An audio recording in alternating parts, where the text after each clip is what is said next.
জানাচ্ছি আলোচনার সূচনায় প্রাণ ভরা ভালোবাসা অন্তরের অন্তরস্থল থেকে জানাচ্ছি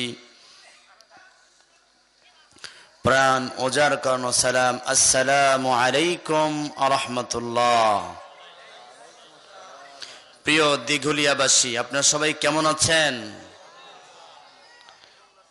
আলহামদুলিল্লাহ, আল্লাহ পাক আমাকে ভালো রেখেছেন। যে রব্বুল আলামিন ইজ্জাতুল জালাল আমাকে আপনাকে সমস্ত কাজ কর্মকে উপেক্ষা করে পার্ট অফ হেভেন, পৃথিবীর সবচাইতে শ্রেষ্ঠতম জায়গা, সবচাইতে শ্রেষ্ঠতম স্থান জান্নাতের বাগানে আসার এবং বসার জন্য সুযোগ করে দিলেন। আপনারা এতে করে খুশি নাকি বেজার? কম নাকি বেশি? বেশি যদি হয়ে থাকি, আকাশ বাতাস তোলপাড় করে সাত আসমান কাঁপিয়ে শরীরের সমস্ত ভাব আবেগ ওজাড় করে দিয়ে জোরে সোরে পড়ুন আলহামদুলিল্লাহ। অতঃপর দুরূদ এবং সালাম পেশ করছি মানবতার মহান দিশারি, নির্যাতিত মানবতার নবী উসওয়ায়ে হাসানা, সাইয়্যিদুল কাওনাইন, খাতামুন নবিয়্যিন, আশরাফুল আম্বিয়া জনাবে মুহাম্মদুর রাসূলুল্লাহ, সবাই পড়ি সাল্লাল্লাহু আলাইহি ওয়াসাল্লাম। সম্মানিত প্রিয় ভাইরা, আজকের এই কোরআনের ময়দান, কোরআনের বাগান, রাসূল বলেছেন কেউ যদি কোরআনের বাগানে এসে একটি হরফ শিখলো, শুনলো, আল্লাহ পাক রব্বুল আলামিন সাথে সাথে বান্দার আমলনামায় 10টি নেকি লিখে দেন। আল্লাহ পাক রব্বুল আলামিন বলছেন আলিফ লাম মিম। আলিফ একটা শব্দ, লাম একটা শব্দ, মিম একটা শব্দ। কেউ যদি 3টা অক্ষর শোনে, আল্লাহ পাক রব্বুল আলামিন বান্দার আমলনামায় সাথে সাথেই 30টা নেকি লিখে দিবেন। আরেকটু আস্তে কোন সুবহানাল্লাহ। আল্লাহর নবী বিশ্ব নবী বলেন তামলাউল মিজান। কেউ যখন কোরআনের ময়দানে বসে একবার সুবহানাল্লাহ, একবার আলহামদুলিল্লাহ, একবার আল্লাহু আকবার পড়ে, আল্লাহ রাব্বুল আলামিন সাথে সাথেই বান্দার আমলনামায় মিজান ভরে ভরে, দাড়িপাল্লা ভরে ভরে সব লিখে দেয়। প্রিয় ভাইয়ের আমার, এই মজলিসটা অনেক দামি মজলিস। কোরআনুল কারীমের কথা যখন বলা হয়, কোরআনুল কারীম যখন পড়া হয়, কোরআনুল কারীমের আলোচনা যখন করা হয়, মানুষরা যখন কোরআনুল কারীম শোনে, আল্লাহ পাক রব্বুল আলামিন চারপাশ দিয়ে ফেরেশতাদের বেষ্টনী দিয়ে দেয়। আল্লাহ পাক বলে, ও ফেরেশতারা, আজকের দায়িত্ব তোমাদেরকে দেয়া হলো দিঘলিয়া গ্রামবাসীর উদ্যোগে যেই মাহফিলটা হচ্ছে, এই মাহফিলের চারপাশ দিয়ে দাঁড়িয়ে যাবা এবং তাদের জন্য মাগফিরাত, ক্ষমার জন্য দোয়া করবা। এই মাহফিলে যারা বাড়ি থেকে রওনা দিয়ে দিয়েছে, আল্লাহ পাক রব্বুল আলামিন তাদের পায়ের নিচ দিয়া পাখাগুলো বিছিয়ে দিয়েছেন। ফেরেশতাদের পাখাগুলো বান্দার পায়ের নিচ দিয়ে বিছিয়ে দিয়েছে। যেদিন বান্দা দুনিয়া থেকে চলে যাবে, চলে যাওয়ার সাথে সাথেই আল্লাহ পাক রব্বুল আলামিন বলবে, ও ফেরেশতারা, আমার বান্দা দুনিয়ার জমিনে তেমন কোন নেক আমল করতে পারে নাই, কিন্তু দিঘলিয়া একটা মাহফিলে গিয়েছিল, আলোচনা শুনেছিল, বসেছিল। ও ফেরেশতারা, ওই আমলের বিনিময়ে আমার বান্দাকে জান্নাত দিয়ে দাও। প্রিয় ভাইরা, আজকের এই মাহফিলে আসতে পেরে আপনারা খুশি নাকি বেজার? কম নাকি বেশি? তাহলে তাকবীর হবে, তাকবীরের সাথে সাথে আল্লাহু আকবার বলবেন। পারবেন তো ইনশাআল্লাহ? লিল্লাহি তাকবীর, লিল্লাহি তাকবীর, লিল্লাহি তাকবীর। প্রিয় ভাইয়েরা, আমি কোরআনুল কারীমের অত্যন্ত গুরুত্বপূর্ণ একটি আয়াত আপনাদের সামনে উপস্থাপন করেছি। আল্লাহ পাক রব্বুল আলামিন এই আয়াতের ভিতরে অনেক গুরুত্বপূর্ণ মেসেজ দিয়েছেন।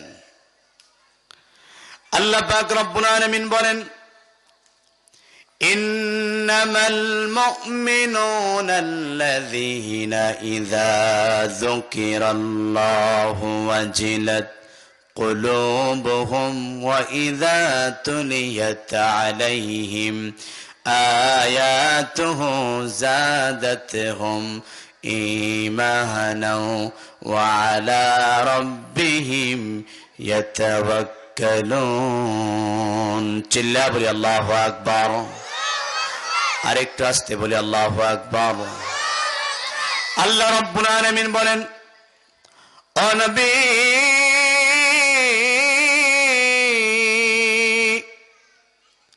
तमाम দুনিয়ার মানুষদেরকে জানায়া দেন, যারা কোরআন শুনতে যাবে, কোরআন শুনবে, কোরআনের আয়াত যখন তাদের সামনে তেলাওয়াত করা হবে, ইযা যুকিরাল্লাহু ওয়াজিলাত কুলুবুহুম, যখন কোরআনের জিকির করা হবে তখন তাদের অন্তরসমূহ কেঁপে উঠবে। যারা মুমিন, যারা ঈমানদার, যারা আল্লাহওয়ালা দাবি করে, তাদের কলিজা কেঁপে উঠবে, তাদের অন্তর কেঁপে উঠবে।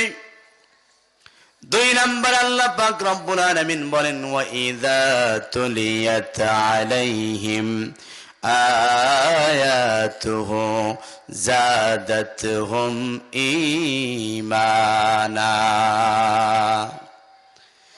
দুই নম্বরে তাদের ঈমান, যখন কোরআনুল কারীম তাদের সামনে তেলাওয়াত করাবে, কোরআনুল কারীমের আলোচনা যখন শুরু হয়ে যাবে, তারা যখন শ্রবণ করবে, আল্লাহ পাক রব্বুল আলামিন তাদের ঈমানগুলো আরো বাড়ায়া দিবে।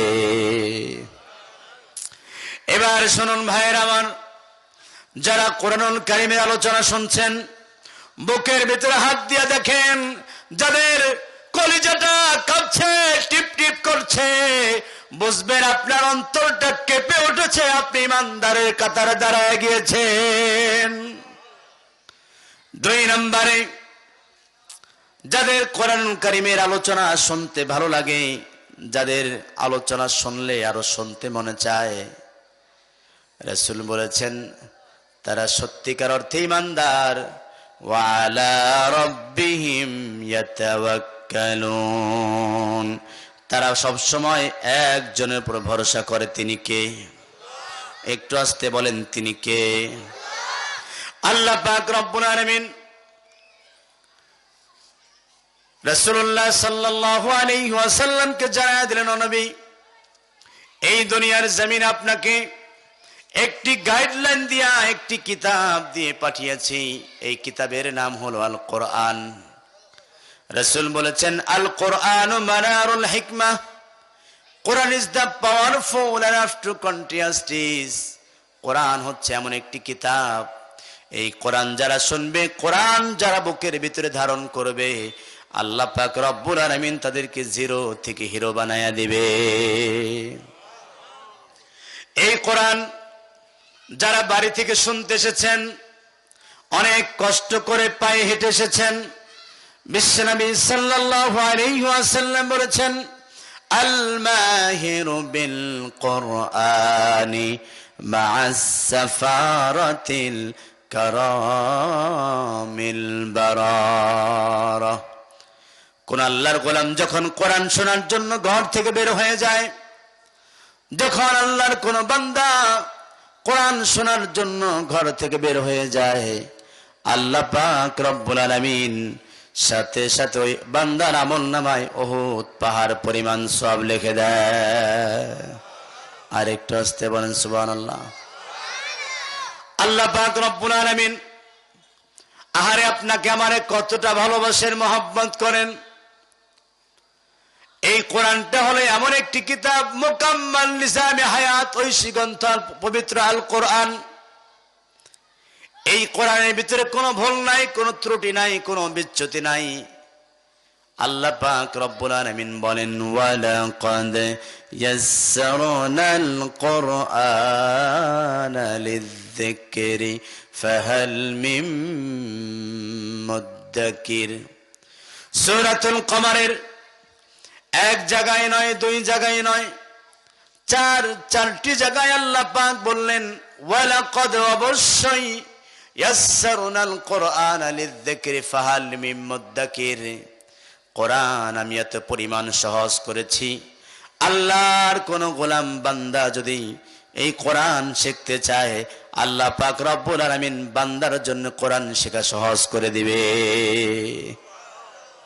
দেখেন না কত বুড়া মানুষ, দাড়ি পেকে গেছে, চুল পেকে গেছে, তারপরেও যখন মসজিদে লজ্জা শরম ভেঙে ইমাম সাহেবকে বলেছে হুজুর আমি তো কোরআন পড়তে পারি না, হুজুর আমাকে একটু কোরআন শিখায় দেন না। প্রথম দিন গিয়ে আলিফ পড়েছে, বা পড়েছে, তা পড়েছে, মুখ দিয়ে উচ্চারণ হয় না। বুড়া মানুষ একদিন নয়, দুই দিন নয়, এইরকম প্রতিদিন লজ্জা শরম ভেঙে ভেঙে যখন হুজুরের কাছে যায়, একদিন দেখা গেল কায়দা শেষ হয়ে আল্লাহর গোলাম সূরাতুল ফাতিহা সুন্দর করে পড়ায়। এক বিশ্বনবী সাল্লাল্লাহু আলাইহি সাল্লামের একজন সাহাবী, তিনি কোরআন পড়ছেন, তিনি কোরআন পড়তেছেন, কোরআনটা পড়তে গিয়া তিনি পড়তেছেন আলহামদুলিল্লাহি রাব্বিল আলামিন। এইরকম করে যখন কোরআন পড়ছেন, হযরত ওমর ফারুক রাদিয়াল্লাহু তাআলা আনহু বললেন তুমি এমন করে কেন কোরআন পড়ছো? বললেন আমি তো পড়তে জানি না, আমি তো এইভাবেই পারি। রাসূলুল্লাহ সাল্লাল্লাহু আলাইহি ওয়াসাল্লামের কাছে বিচার দেয়া হলো। আমার নবী বললেন আমার এই সাহাবী ঠেকে ঠেকে যতবার কোরআন পড়বে আল্লাহ পাক রব্বুল আলামিন তার আমলনামায় ডাবল সওয়াব লিখে দিবে। আবার আরেকজন সাহাবী গ্রাম্য মানুষ, ওই লোকটা কোরআন তেলাওয়াত করছে সূরাতুদ দুহা থেকে, ওয়াদ-দুহা ওয়াল-লাইলি ইযা সাজা মা ওয়াদ্দাকা রাব্বুকা ওয়া মা ক্বালা। কোরআনুল কারীমের ভিতরে আছে ওয়াদ-দুহা ওয়াল-লাইলি ইযা সাজা মা ওয়াদ্দাকা রাব্বুকা ওয়া মা ক্বালা। এই লোকটা কোরআন পড়ছে ওয়াদ-দুহা ওয়াল-লাইলি ইযা সাজা মা ওয়াদ্দাকা রাব্বুকা ওয়া মা ক্বালা ওয়ালাল আখিরাতু খায়রুল লাকা মিনাল উলা। আল্লাহু আকবার কোন। আল্লাহর নবীর সাহাবী বললেন তুমি এমন ভাবে কোরআন পড়ছো কেন? তোমার তো কোরআন পড়া হয় না, এই সূরাটা এইভাবে হবে না। ওয়াদ-দুহা ওয়াল-লাইলি ইযা সাজা এইভাবে পড়ো। ওই লোকটা ছিল গ্রামের মানুষ, বয়স্ক মানুষ, বুড়া মানুষ। বুড়া মানুষ অনেক সময় একটু তেরা টাইপের হয়, কয় তুমি যা করো করো, আমি এমনিই পড়ুম। বিশ্ব নবীর কাছে বিচার দেয়া হলো, নবীকে বলা হলো ইয়া রাসূলুল্লাহ ইয়া হাবিবাল্লাহ, এই বুড়া মানুষটা ওয়াদ-দুহা ওয়াল-লাইলি ইযা সাজা কোরআন বিকৃত করে পড়ছে। রাসূল বলছেন সাহাবী তুমি জানো না? আমি জানি। আমার এই সাহাবী যেভাবে পড়ছে ঠিকই পড়ছে। এইভাবে জিবরাইল আমিন আমার কাছে 2 বার কোরআন শুনিয়েছে। আর একটু আস্তে কোন সুবহানাল্লাহ। আল্লাহ পাক রব্বুল আলামিন বলেন বান্দারে কোরআনটাকে আমি একেবারে সহজ করে দিয়েছি, এতটা সহজ করেছি কেউ যদি বুড়া মানুষ কোরআন পড়তে পারে না, সেও যদি কোরআন শুনতে আসে, সেও যদি কোরআন পড়ার চেষ্টা করে, আমি আল্লাহ রব্বুল আলামিন বান্দার জন্য সহজ করে দেব। আমি এক বুড়া মানুষ, এখানে একজন ভলান্টিয়ার থাকেন তো বাবারা, খুব ডিস্টার্ব করে কানে কথা আসলে। আমার বাবারা ভালো করে খেয়াল করে লক্ষ্য করে শুনুন। আমি এক বুড়া বাবাকে জিজ্ঞেস করলাম, বাবা আপনার বয়স তো 80 বছর হয়ে গেছে, আপনি কিভাবে কোরআন পড়েন? কয় আমি বুড়া হয়ে গেছে, 80 বছর বয়স হয়ে গেছে, 80 বছর বয়সে আমি কোরআন শিখছি, শেখার পর আবার 10টা সূরাও মুখস্থ করছি। হুজুর এই 10টা সূরা আমি মুখস্থ করেছি। আমি বললাম কিভাবে? তখন মনে পড়ে গেল আল্লাহ পাক রব্বুল আলামিন বলছেন, ইন্না নাহনু নাযালনা যিকরা ওয়া ইন্না লাহু লাহাফিযুন। চিল্লা বলি আল্লাহু আকবার। আল্লাহ পাক রব্বুল আলামিন বলছেন, এই কোরআন আমি নাজিল করেছি, এই কোরআনের হেফাজতের দায়িত্ব আমি নিলাম। একবার রাশিয়ায় সমস্ত কিতাবগুলো পুড়িয়ে ফেলা হলো। পুড়িয়ে ফেলার পরে এবার মনে করা হলো আর বুঝি কেউ কোরআন পড়তে পারবে না, কারণ দেশে তো আর কোরআন নাই। এবার তারা দেখলো গাছের নিচে এক অন্ধ লোক কিছু বাচ্চাদেরকে শিক্ষা দিচ্ছে, আলহামদুলিল্লাহ।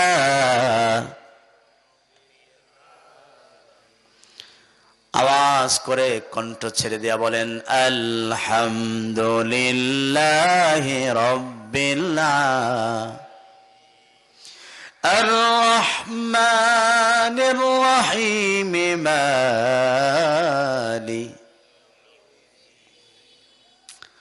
আল্লাহর কোরআন যখন গাছের নিচে বসে শিক্ষা দিচ্ছিলেন, এমন সময় রাশিয়ার সৈন্যরা বলল, সমস্ত কিতাবগুলো কোরআনগুলো জ্বালায়া দিলাম, পানিতে ভাসায়া দিলাম।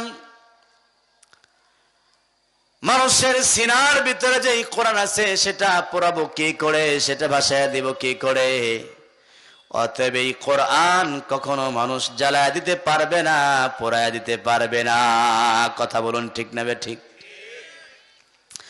আল্লাহ পাক রব্বুল আলামিন বলে, বান্দা এই দুনিয়ার জমিনে যারা কোরআন পড়তে পারে না, কোরআন দিয়া যারা জীবন গঠন করে না, তাদের দিলটা হলো এমন একটা দিল যেই দিলের ভিতরে মরা দিল হয়ে গেছে। এই জন্য যারা কোরআন শিখবে, কোরআন শেখা অবস্থায় ছাত্র অবস্থায় মারা যাবে, কিয়ামতের ময়দানে কঠিন বিচারের দিনে শুধু কোরআনের ছাত্র থাকার কারণে আল্লাহ তারে মাফ করে দেবে। কোরআন ছাড়া বেহেশতে যাওয়ার আর তো কোনো রাস্তা নাই। কোরআন ছাড়া বেহেশতে যাওয়ার আর তো কোনো রাস্তা নাই। জন্ম বৃথা কর্ম বৃথা, কোরআন শরীফ যে শিখে নাই। বাপজিরা আমার, বন্ধুরা আমার, যারা কোরআন পড়তে পারেন না, আল্লাহ পাক রব্বুল আলামিন বলছেন, লা তাকুনাতু মির রাহমাতিল্লাহ ইন্নাল্লাহা ইয়াগফিরুয যুনুবা জামিআ ইন্নাহু হুয়াল গফুরুর রহিম। চিল্লা বলে আল্লাহু আকবার। আল্লাহ পাক বলেন, লা তাকুনাতু মির রাহমাতিল্লাহ। বান্দা হতাশ হওয়ার কোনো কারণ নাই, নৈরাশ হওয়ার কোনো কারণ নাই।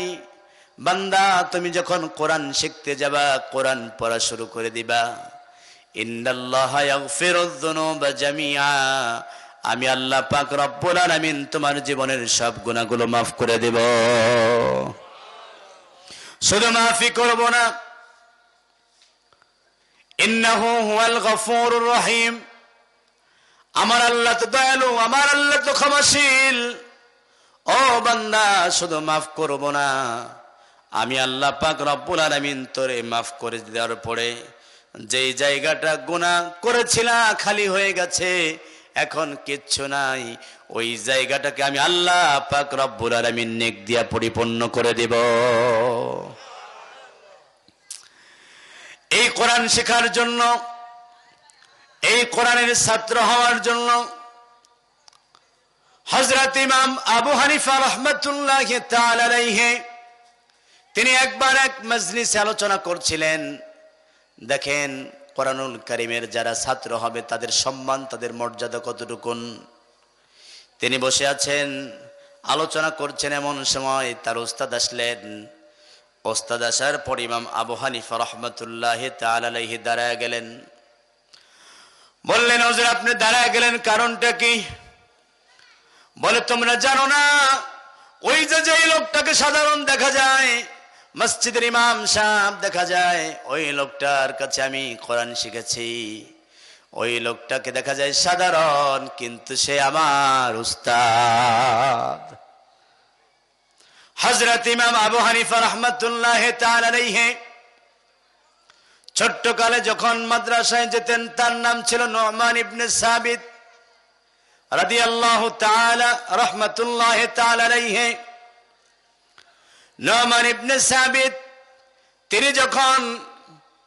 তিনি যখন মক্তবে যেতেন খালি পায়ে যেতেন, তার জুতা ছিল না। ক্লাসের সমস্ত ছাত্ররা বিচার দিল, হুজুর নু'মানের তো কোনো স্যান্ডেল নাই, প্রতিদিন ময়লা পায়ে মাদ্রাসায় আসে, মক্তবে আসে, হুজুর নু'মানকে বাদ করে দেন, বের করে দেন। হুজুর বলতেছে, ও নু'মান তোমার কি জুতা নাই? হযরত নু'মান বলছে, হুজুর আমি তো গরিব মানুষ, আমি কোথায় জুতা পাবো? আমি তো পড়াশোনার জন্য টাকাই পয়সা নাই।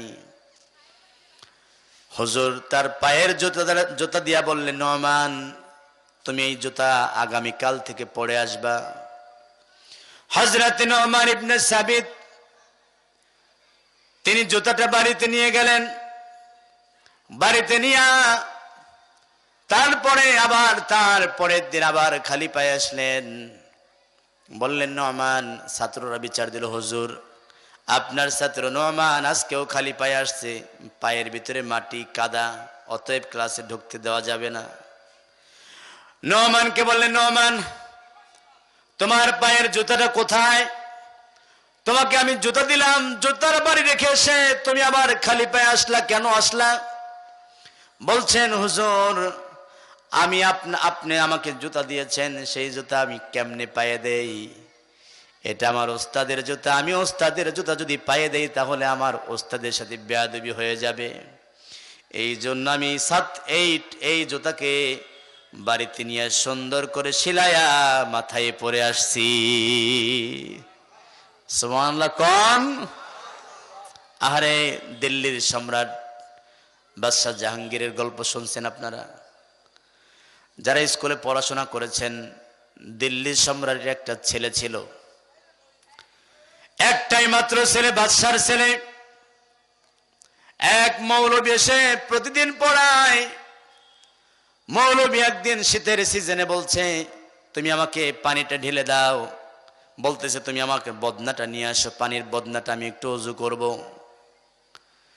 বাদশার ছেলেকে ফরমাস দিয়েছে, এই কথা বাদশার কানে চলে গেছে। বাদশাহ ওস্তাদকে ডাকলেন। ওস্তাদের মনের ভিতরে অনেক ভয়, অনেক চিন্তা, অনেক টেনশন।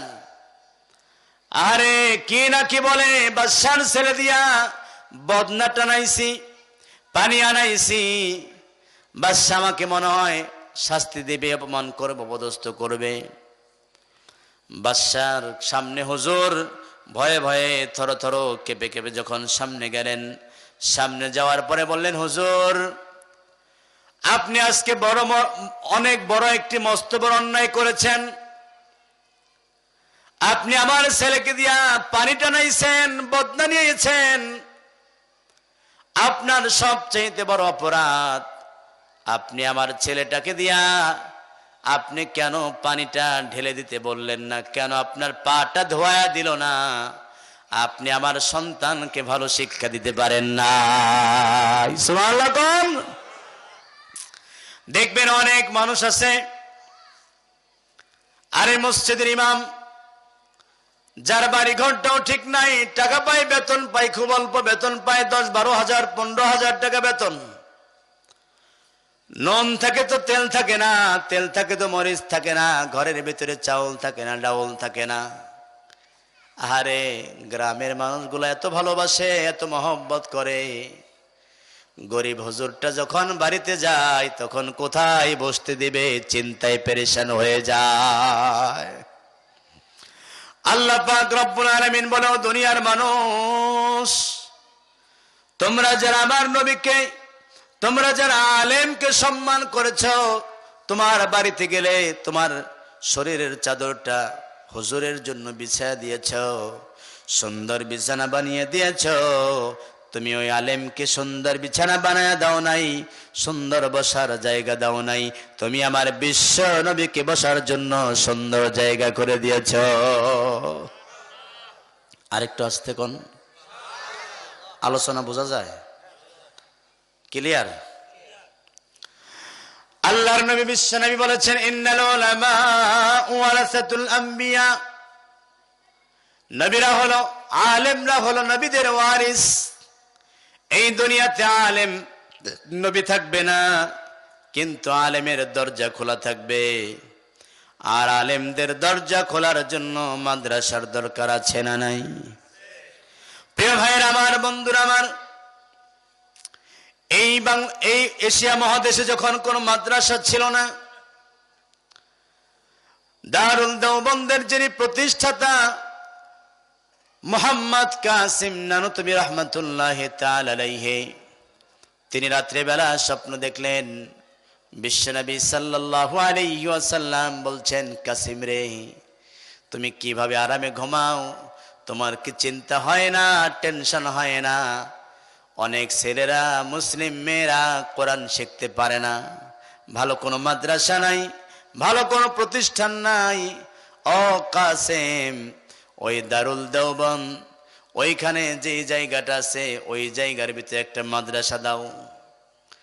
কাসেম নানুতুবি রহমাতুল্লাহি তাআলা আলাইহি ঘুম থেকে উঠলেন, ওঠার পরে চিন্তা করলেন, আহারে আমার নবী এসেছিলেন স্বপ্নের ভিতরে। কাসেম নানুতুবি রহমাতুল্লাহি তাআলা আলাইহি তিনি চিন্তায় পড়ে গেলেন, টেনশনে পড়ে গেলেন। আমি তো গরিব মানুষ, কিভাবে মাদ্রাসা দেব, কিভাবে মাদ্রাসা কি চালাবো? চাউল লাগবে, ডাউল লাগবে, তেল লাগবে, মরিচ লাগবে, কিভাবে চালাবো? তিনি চিন্তায় পড়ে গেলেন, পেরেশানি পড়ে গেলেন। পেরেশানি করতে করতে আবার রাত্রে বেলা ঘুমায়া গেলেন। আবার নবীজি স্বপ্নে দেখালেন, কাসেম, তুমি একটি মাদ্রাসা প্রতিষ্ঠা করো। কাসেম নানুতুবি রহমাতুল্লাহি তাআলা আলাইহি ঘুম থেকে জেগে উঠলেন। ওঠার পরে বললেন, আহারে আমার নবী আজকে এসেছেন। ও নবী, আমি কিভাবে মাদ্রাসা তৈরি করব? কে আমার মাদ্রাসা চালাবে? রাতের বেলা আল্লাহর কাছে কানতে কানতে, চোখের পানি ছাড়তে কাসেম নানুতুবি রহমাতুল্লাহি তাআলা আলাইহি জায়নামাজে ঘুমায়া গেলেন। জায়নামাজে ঘুমানোর পরে আবার আমার নবী বললেন, ও কাসেম, তুমি এখনো কেমনে ঘুমাও? মাদ্রাসা তৈরি করার দায়িত্ব তোমার, মাদ্রাসা চালানোর দায়িত্ব তোমার না। একটি মাদ্রাসা তৈরি করো যেখানে ছেলেরা কোরআন শিখবে, হাদিস শিখবে। দেখবেন এলাকার ভিতরে সবচাইতে যেই ছেলেটা পাজি, ডেঞ্জারাস, ওই ছেলেটারে মাদ্রাসায় দেয়। আর ওই ছেলেটারে যখন মাদ্রাসায় দেয়, ওই ছেলেটা যখন আলেম হয় তখন সবার চাইতে সবচাইতে ভালো হয়। মা তখন আফসোস করে করে বলে, পাজি ছেলেটারে মাদ্রাসায় দিছিলাম, ভালো ছেলেটারে দিলে ভালো হতো। আজকে যদি আমার ভালো ছেলেটারে দিতাম, আমার ভালো ছেলেটা আরো ভালো হতো, ভালো কিছু করত। একবার আমরা মাদ্রাসার ভিতরে এক লোক বিচার দিলেন, হুজুর, আপনার মাদ্রাসার ছেলেরা আমাদের মূর্তি ভাঙছে। হিন্দুরা বিচার নিয়ে আসার পরে আমি বললাম, আপনারা যদি ভালো ছেলে মাদ্রাসায় দিতেন তাহলে ভালো ছেলেরা আপনাদের মূর্তি ভাঙতো না। এরপরে ভালো ছেলে দিবেন, মূর্তি ভাঙার আর কেউ সাহস পাবে না। কাসেম নানুতুবি রহমাতুল্লাহি তাআলা আলাইহি একটি মাদ্রাসা প্রতিষ্ঠা করলেন, নাম দিলেন দারুল দেওবান। এই মাদ্রাসা তৈরি করার পরে কাসেম নানুতুবি রহমাতুল্লাহি তাআলা আলাইহি তিনি চলে গেলেন। কি খাওয়াবেন বাচ্চাদেরকে? টাকা নাই, পয়সা নাই। সারাদিন মাদ্রাসা ছাত্রদেরকে পড়ায় ফালা ফালা ফালু ফালাত ফালাতা ফালনা ফালতা ফালতুমা ফালতুম ফালতি ফালতুমা ফালতুন্না ফালতু ফালনা। এইরকম করে করে যখন মাদ্রাসায় দর্শ দেয়, রাত্রেবেলা রাত যখন গভীর হয়ে যায়, কাসেম নানুতুবি রহমাতুল্লাহি তাআলা আলাইহি ছদ্মবেশ নিলেন। একটা লুঙ্গি পরলেন, একটা গেঞ্জি পরলেন। গেঞ্জি পরে মাথায় গামছা বেঁধে রেল স্টেশনে চলে গেলেন। রেল স্টেশনে যাওয়ার পরে এবার এক লোক প্রতিদিন কুলির কাজ করে। তো একদিন হঠাৎ করে এক হিন্দু লোক বলতেছে, হুজুর বলতেছে, এই কুলি আসেন, আপনি আমার বোঝাটা মাথায় নেন। এবার কাসেম নানুতুবি রহমাতুল্লাহি তাআলা আলাইহি মাথায় নিয়ে আগে আগে যায়, লোকটা পিছে পিছে আসে। লোকটা এবার জোরে একটা চিৎকার দিলেন, বললেন, একটু জিকির করি, লা ইলাহা লা ইলাহা। বাবারা, রাসূল বলেছেন, কেউ যদি কাউকে একটু বসার জন্য জায়গা করে দেয়, কিয়ামতের দিন আল্লাহ পাক রব্বুল আলামিন তাকে এর জন্য বিশাল বড় জায়গা করে দিবেন। সুবহানাল্লাহ বলেন।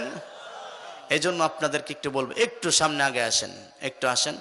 আপনারা খুব সুন্দর পরিবেশ দেখিয়েছেন, আমি আপনাদের প্রতি খুশি। একটু আগে আসেন।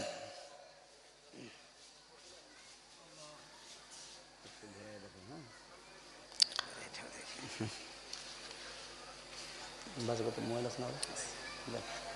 মোবাইলটা এখানে রাখেন। আবার শুনে করতে বলছেন, কি করবো? হ্যাঁ, ঠিক আছে।